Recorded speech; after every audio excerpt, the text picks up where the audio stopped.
दरम्यान मुख्यमंत्री फडणवीस हे राज्यातील पावसाच्या स्थितीचा सातत्याने आढावा घेत आहेत. संपूर्ण प्रशासनाला अलर्ट मोडवर राहण्याच्या सूचना त्यांनी दिलेल्या आहेत आणि ज्या ठिकाणी नुकसान झालंय तिथे तात्काळ पंचनामे करण्याचे आदेशही दिले.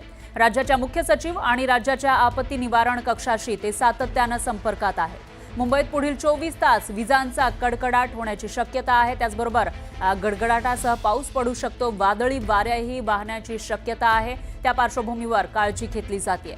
तर राज्यामध्ये पुणे, सातारा, सोलापूर, रायगड, मुंबई आणि MMR या भागामध्ये अतिवृष्टी झालेली आहे. या पार्श्वभूमीवर राज्याचे मुख्यमंत्री राज्यातील या पावसाच्या स्थितीचा आढावा वेळोवेळी घेत आहेत.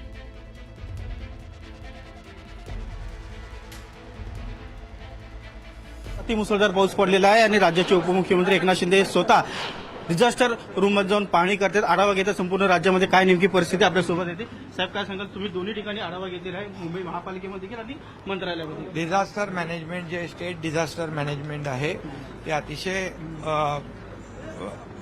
चांगल्या पद्धतीने या ठिकाणी काम करतंय आणि इथून संपूर्ण राज्यभर कम्युनिकेशन केलं जातंय, कॉन्टॅक्ट केलं जातंय, कोऑर्डिनेशन केलं जातंय आणि त्यामुळे पुढे येणारा धोका, संभवणारा धोका टाळता कसा येईल यासाठी तिथून सगळी सिस्टीम अलर्ट आहे.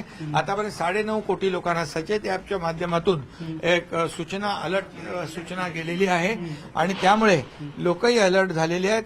पडणारा पाऊस, एखाद्या ठिकाणी विजेचा समजा धोका असेल तर तोही अलर्टने इथून जातो आणि त्यामुळे लोकांना फायदा होतो. तिथे लोक तिथे अलर्ट होतात आणि त्यामुळे आता काही ठिकाणी रेड अलर्ट दिलेला आहे. ठाणे, मुंबई, रायगड, रत्नागिरी, सातारा त्या ठिकाणी देखील जिथे जिथे त्या पॉकेटमध्ये पाऊस पडतोय किंबहुना पाऊस पडणार आहे हे देखील इथून संबंधित लोकांना कळवलं जातं.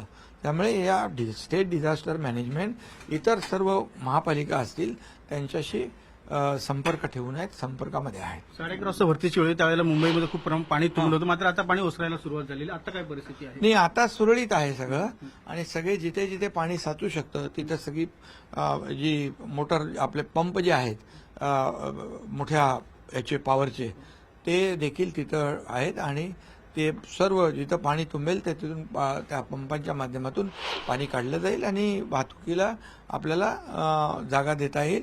वाहतूक सुरळीत होईल.